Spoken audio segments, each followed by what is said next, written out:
తాకట్లో ఉన్న మీ బంగారాన్ని విడిపించి ఆ రోజు ఆన్లైన్ రేటుకి కొంటాం. Sharma gold company. నమస్కారం, వెల్కమ్ టు సుమన్ టీవీ. నేను గీతాంజలి. నవంబర్ 12 కాలభైరవ అష్టమి. కార్తీక మాసంలో ప్రతిరోజు విశేషమేనండి. ప్రత్యేకంగా ఈ 12వ తారీఖు వచ్చినటువంటి అష్టమి ఇంకా విశేషం అని అంటారు. కాలభైరవుడి అనుగ్రహం కోసం ఇంట్లో మనం చేయవలసినటువంటి పూజా విధానం, అలాగే ఒకవేళ అందరికీ అందుబాటులో ఉండవు, చాలా అరుదుగా ఉంటాయి కాలభైరవుని సన్నిధులు. అలా ఎవరికైనా అందుబాటులో ఉంటే అక్కడ చేయవలసినటువంటి విధానం ఏంటి, మొత్తంగా కాలభైరవుడి అనుగ్రహం కోసం మనం ఎటువంటి పూజా విధానాన్ని మనం పాటించాలి తెలుసుకుందాం. వివరించేందుకు ప్రస్తుతం మనతో పాటు ఉన్నారు ప్రముఖ జ్యోతిషులు బ్రహ్మశ్రీ నందిభట్ల శ్రీహరి శర్మ గురువు గారు. వారు గత 15 సంవత్సరాలుగా 30,000కు పైగా జాతక పరిశీలన చేసినటువంటి అనుభవం కలిగినటువంటి నిష్ణాతులు. వారితో మాట్లాడి వివరాలు తెలుసుకుందాం. గురుగారు నమస్కారం అండి. వాగర్థావివ సంపృక్తౌ వాగర్థ ప్రతిపత్తయే జగతః పితరౌ వందే పార్వతీ పరమేశ్వరౌ ఆదిత్యాయ చ సోమాయ మంగళాయ బుధాయ చ గురుశుక్రశనిభ్యశ్చ రాహవే కేతవే నమః. శృంగేరి జగద్గురు పీఠాధిపతులకి, కంచి పీఠాధిపతులకి నమస్కారములు తెలియజేసుకుంటూ కార్యక్రమాన్ని ప్రారంభిద్దాం. గురుగారు, కాలభైరవ అష్టమి వాస్తవం మాట్లాడుకుంటేనండి, ఇంతకు ముందు రోజుల్లో ఇలాగా అష్టమి పూజలని కానీ కాలభైరవుడి సన్నిధి ఒకటి ఉంటుంది, అంటే కాశీ ఇది మాత్రమే తెలుసు. తర్వాత మిగతా తెలంగాణలో అలా అక్కడక్కడ కొన్ని ప్రాంతాల్లో స్వామి గుళ్ళు ఉంటాయని తెలుసు, కానీ చాలా ఎక్కువగా ప్రాచుర్యంలో ఉన్నది లేదు. ఎవరో సాధకులకు, గురువర్యులకు, ఇలా గురు పరంపరలో ఉన్న వాళ్ళకి మాత్రమే తెలుసు, వారు మాత్రమే పూజను ఆచరించేవాళ్ళు. కానీ ఇప్పుడు అందరూ చేసుకుంటున్నారు, ప్రత్యేకమైన దీపారాధన ఒకటి చేస్తారు. మరి ఈ రోజున ఎలా కాలభైరవుడి అనుగ్రహం పొందవచ్చండి? విశేషం ఏంటి? కాలభైరవ అష్టమి మనకు నవంబర్ 12 రేపే. ఆ రోజున అష్టమి తిథితో కూడుకున్నటువంటి ఆశ్లేష నక్షత్రము కూడా ఉంది. ఇది చాలా ప్రాధాన్యత కూడుకున్నట్లేదు, ఎందుకంటే సర్ప నక్షత్రము. జ్యోతిష్య శాస్త్ర ప్రకారము కాలభైరవుని యొక్క అనుగ్రహం కలిగింది అని అంటే ముఖ్యంగా ఎవరి జాతకంలోనైతే శని దోషాలు ఉంటాయి, రాహు దోషాలు అంటే సర్పదోషాలు ఉంటాయి, ఇవన్నీ తొలగించుకోవడానికి అనువైన రోజు రేపు నవంబర్ 12వ తారీఖు నాడు ఉండే కాలభైరవ అష్టమి. అష్టమికి చాలా మంది చెడు అని అనుకుంటారమ్మా, కానీ అష్టమి అనగానే చెయ్యరు. ఎందుకు చేయరమ్మా? మా సిస్టర్ అంటే మా చెల్లెలు పెళ్లి అష్టమి తిథి రోజునే జరిగింది. ముహూర్తాలు ఉంటాయమ్మా, ఉంటాయి, అందులో సందేహం లేదు. అష్టమి తిథిని జయతిథి అని అంటారు. ఏరి కోరి విష్ణు అంశ సంభూతుడైనటువంటి శ్రీకృష్ణ వారు అష్టమి తిథి రోజునే జన్మించారు. దానికి ఒక కారణం కూడా ఉంది కదా. అలాగే ఈ అష్టమి రోజున చేసేటువంటిది ఏ పని అయినప్పటికీ కూడా అది చాలా ప్రభావాన్ని చూపుతుంది. అష్టమికి, అమ్మవారికి అష్టమ్యాం నవంచైవ చతుర్దశ్యాం చైకతేసే అంటే అష్టమి తిథి, నవమి తిథి, చతుర్దశి, అమావాస్య ఇవన్నీ అమ్మవారికి చాలా ప్రీతికరం. పైగా కాలభైరవాష్టమి అన్నప్పుడు మనము చాలా ప్రాచుర్యంలో మనకు లేదమ్మా. మీరు ఇంతకుముందు అన్నట్టుగా ఈ కాలభైరవుని పూజ ఈ దక్షిణాదిని ఇంతకు లేదు, కానీ యుగ యుగాల నుంచి కూడా ఉత్తరాది ప్రాంతం అంటే నార్త్ సైడ్ వాళ్ళు ఎక్కువగా ఆరాధిస్తారు. ఎందుకంటే ఎక్కడ లేని శివాలయాలు నార్త్లోనే ఎక్కువగా ఉంటాయి. మరి ఆ శివాలయాలకి సంబంధించినటువంటి అనగా ప్రముఖ జ్యోతిర్లింగ క్షేత్రమైనటువంటి కాశీ క్షేత్రంలో ఉన్నటువంటి క్షేత్ర పాలకుడు కూడా కాలభైరవుడు.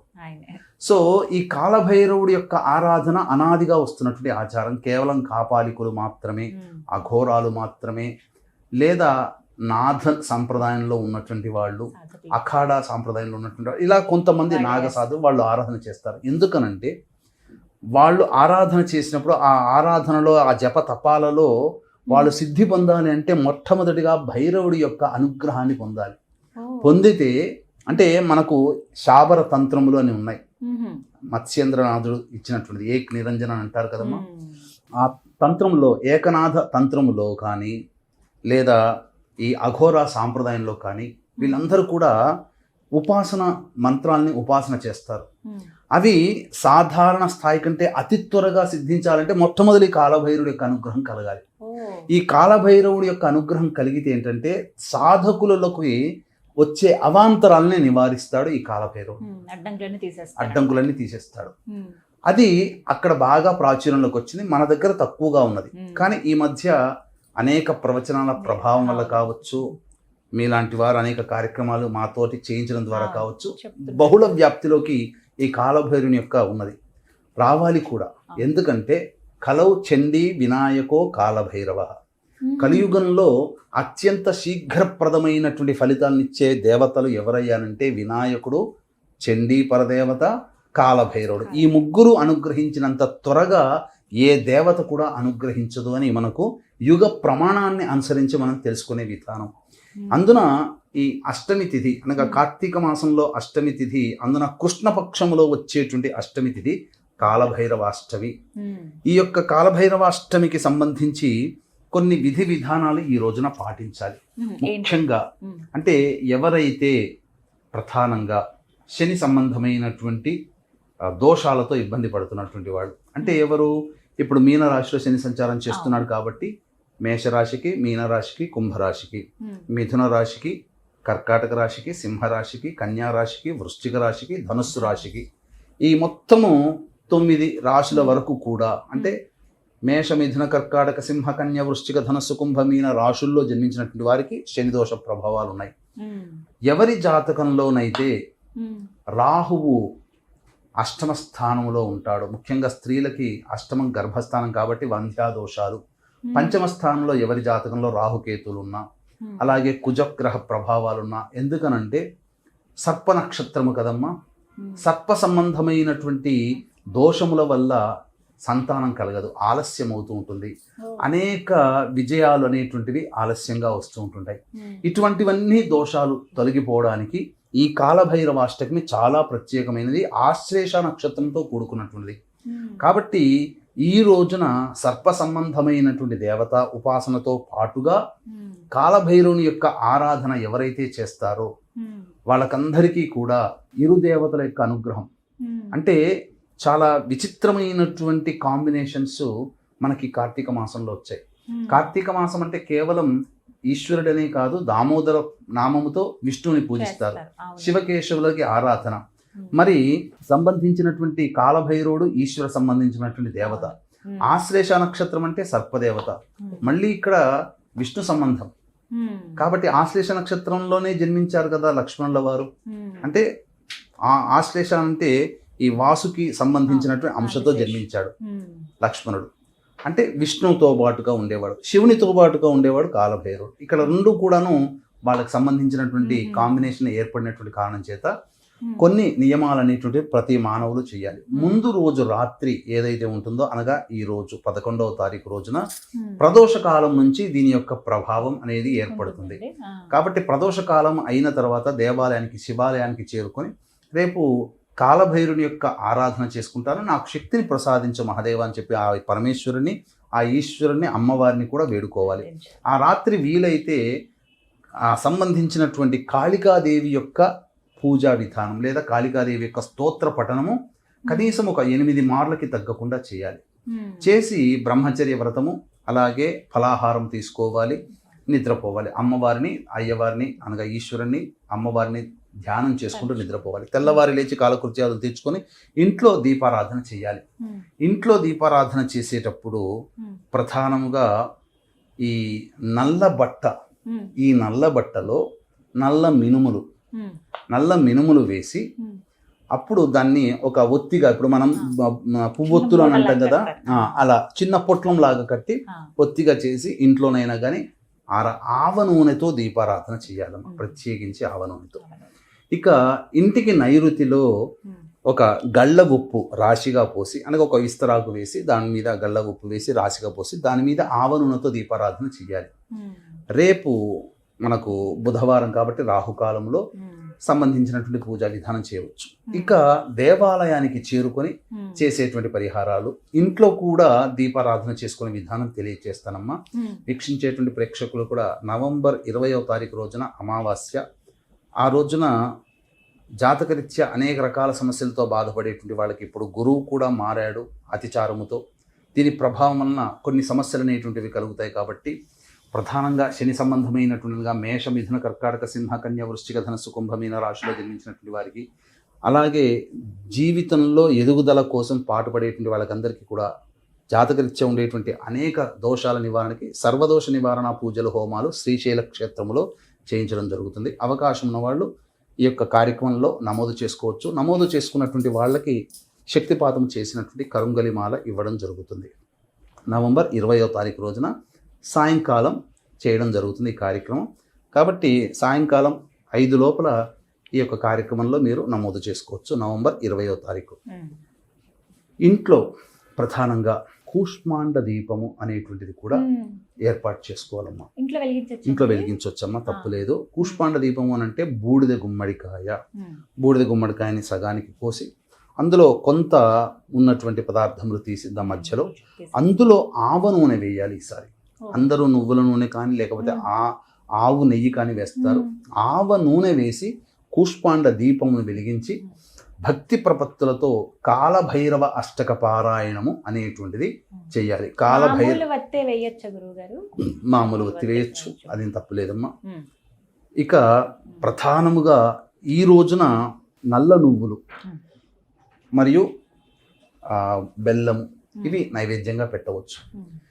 ఇక పఠించవలసినటువంటిది కాలభైరవ అష్టకం, శంకరాచార్య విరచితమైనటువంటిది. దేవరాజ సేవ్యమాన పావనాంఘ్రి పంకజం. ఇక రెండవది వచ్చేసేసి కాలభైరవ స్తోత్రం అని కూడా ఉంటున్నాం, అది చాలా విశేషం. ఆ విధంగా చేయవచ్చు. ఇక మూడవది ఓం జూం సహ కాలభైరవాయ నమః. ఈ నామాన్ని వీలైనంత వరకు ఆ రోజంతా పఠించవచ్చునమ్మా. దీనివల్ల ఏమవుతుందనంటే మానవుడికి శరీరంలో అమృతత్వం వస్తుంది. అనేక రోగాల బారిన పడకుండా మన శరీరము అమృతత్వంతో సిద్ధించబడుతుంది. ఇక ప్రదోష కాలం వరకు కూడా వేచి ఉండే అవకాశం ఉంటే, ప్రదోష కాలం సమయము 5:20, 5:40 అవుతుంది కదమ్మా. అప్పుడు దేవాలయానికి చేరుకొని నవగ్రహాల చుట్టూ శివాయ నమః అంటూ 27 ప్రదక్షిణలు చేసిన తర్వాత ఈశ్వరుడికి కానీ బయట ఉన్నటువంటి కాలభైరవుడికి కానీ ఆవ నూనెతో అభిషేకం చేయాలమ్మా. శనికి చేసిన తప్పు లేదు, అందులో ఏమీ సందేహం లేదు. రాహుకేతులకి కూడా చేయొచ్చునమ్మా. రాహుకేతులకి, సర్పదేవతకి కూడా ఈ యొక్క సంబంధించినటువంటి ఆవ నూనె, నువ్వుల నూనెతో చేయవచ్చు. అక్కడ కూడా వీలైతే నల్లటి బట్టలో కొంత నల్ల నువ్వులు, మినుములు వేసి చిన్న ఒత్తిగా తయారు చేసి ఆ దేవాలయంలో దీపారాధన చేసి అక్కడ కాలభైరవాష్టకం, కాలభైరవ స్తోత్రము, కాళికా స్తోత్రం, ముఖ్యంగా కాళికాదేవి యొక్క ఆరాధన ఈ రోజు చేస్తే భైరవీ దేవత అని అంటారు. ఆ రోజున చేసినటువంటి జపతపముల వలన మానవుడి యొక్క సకల పాపములు తొలగిపోతాయమ్మా. అసలు నిజంగా చెప్పాలి అని అంటే ఈ కార్తీక మాసంలో అనుభవంతో చెప్తున్నానమ్మా. మానవుడు కొన్ని పుణ్య కార్యక్రమాలు చేయడం ద్వారా వాడిలో ఉండేటువంటి నెగిటివ్ ఎనర్జీ పోతుంది. ఇది స్వానుభవంతో చెప్తున్నానమ్మా, ఎందుకంటే ఇది అతిశయోక్తి కాదు. స్వానుభవంతో చాలా మందికి దిష్టి తగులుతుంది కదమ్మా. దిష్టి తగిలినప్పుడు భోజనం సరిగ్గా చేయలేకపోవడం, శరీరంలో ఉన్నటువంటి భోజనము పచనము కాదు, అంటే డైజెషన్ అరగకపోవడము, ఎప్పుడు కూడా నిస్త్రాణంగా ఉండడము, అలాగే కాళ్ళు, మోకాళ్ళు, అరికాళ్ళు బాగా మంట ఉంటుండడం, ఆ రకమైనటువంటి పరిస్థితి శరీరంలో వాళ్ళు చేసినటువంటి కర్మలతో పాటుగా ఎదుటి వాళ్ళు చేసినటువంటి కర్మల ప్రభావం కూడా పడడం వల్ల వచ్చేటువంటి ఇబ్బందుల నుంచి ఈ కార్తీక మాసంలో ఎవరైతే నియమ ప్రకారము ఈ కాలభైరవ దేవత యొక్క ఆరాధన చేస్తారో వాళ్ళకి ఆ దోషాలన్నీ తొలగిపోతాయి. అసలు మానవుడికి ఒక ఆరా అనేటువంటిది ఉంటుంది. ఈ ఆరా అనేటువంటిది అంటే సైంటిఫికల్గా చూసినప్పుడు ఆ ఆరాలో ఉండాల్సిన విధానంగా ఉంటే శరీరము నిండుతనంతో కూడుకుని ఉంటుంది. ఆ ఆరాలో వచ్చే డిఫెక్ట్సే తద్వారా మన బాడీలో కొన్ని అనారోగ్యాలకి కారకులవుతాయి. కాబట్టి ఈ ఆరా అనేటువంటిది మనం ఆ దీప ఆరాధన చేసి ఆ దీప సన్నిధానంలో, ఎందుకంటే దీప ఆరాధన చేసి వెళ్లకుండా దీపారాధన చేసిన దగ్గర కొంతకాలము ఉండాలి అని చెప్పి ఎందుకన్నారంటే ఆ ఆరాలో మనం సెటరేట్ అవుతాం. ఆ దీపపు ఆ కాంతికి మన బాడీలో వచ్చే ఆరా రిఫ్లెక్షన్ అక్కడ జరిగి అక్కడ ఉన్నటువంటి నెగిటివ్ అంతా కూడా సరిచేయబడుతుంది. తద్వారా మానవుడికి మంచి జరుగుతుందమ్మా. ఇందులో ఉండేటువంటి అంతరార్థమే ఇది. కాబట్టి చక్కగా ఈ విధంగా ఆరాధన చేయవచ్చు. ముఖ్యంగా ఈ యొక్క చర్మ సంబంధమైనటువంటి వ్యాధులు, ఈఎన్టీ ప్రాబ్లమ్స్, అలాగే సర్పదోషముతో కూడుకున్నటువంటి వాళ్ళు ఎవరైతే సంతానం కోసం ఆరాటపడేటువంటి వాళ్ళు ఈ యొక్క దేవత యొక్క ఆరాధన చేయడం వల్లనగా సర్ప విగ్రహానికి కానీ సుబ్రహ్మణ్య స్వామికి కానీ అభిషేకము, ఆవు పాలు, ఆవు నెయ్యి, తేనె, ఈ మూడిటితో అభిషేకం జరిపించి చలివిడి లేదా చిమ్మిరి నైవేద్యంగా పెట్టవచ్చు. ఇది చాలా విశేషమైనటువంటి ఆరాధనగా చెప్పవచ్చు. చక్కగా వివరించారండి. ధన్యవాదాలు గురుగారు. సర్వం శ్రీ ఉమామహేశ్వర పరబ్రహ్మార్పణమస్తు.